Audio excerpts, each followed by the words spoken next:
Karibu tena msikilizaji. Kama ulikuwa nasi katika simulizi iliyopita, unakumbuka hofu ile, unakumbuka tope lile, na unakumbuka jina moja lililojaa siri, Rashid. Leo tunaendelea pale palipoishia pumzi, pale ambapo ukweli ulipoanza kuua. Hii ni sehemu ya 3 ya Tope la Kifo.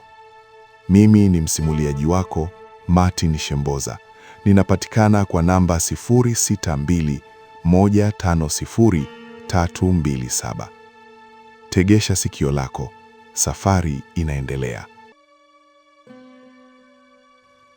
Mlango uligongwa tena, kwa nguvu zaidi safari hii.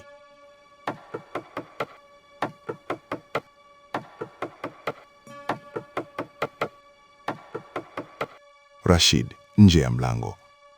Musa, najua upo ndani, fungua. Musa akamtazama Rehema. Macho yao yakazungumza zaidi ya maneno. Rehema kwa sauti ya hofu, usifungue, tafadhali. Musa kwa sauti nzito, nikimkwepa leo atanirudia kesho.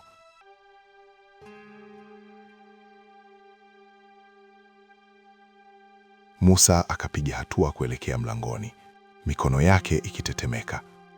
Alipofungua, Rashid akaingia kama dhoruba.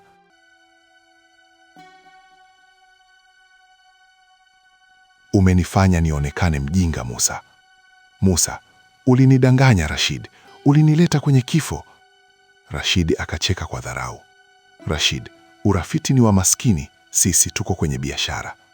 Rehema akaingilia. Biashara gani inazika watu kwenye tope? Rashid akamgeukia kwa macho kali. Mama, kaa pembeni. Haya mambo hayawahusu wanawake. Musa akamzuia. Usimdhihaki mke wangu.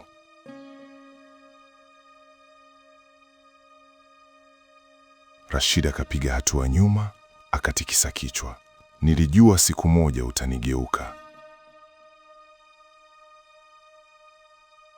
Ndugu msikilizaji, usikose sehemu ya 4 ya Tope la Kifo. Simulizi yenye hofu, tamaa na ukweli mchungu unaojificha nyuma ya uso wa tabasamu.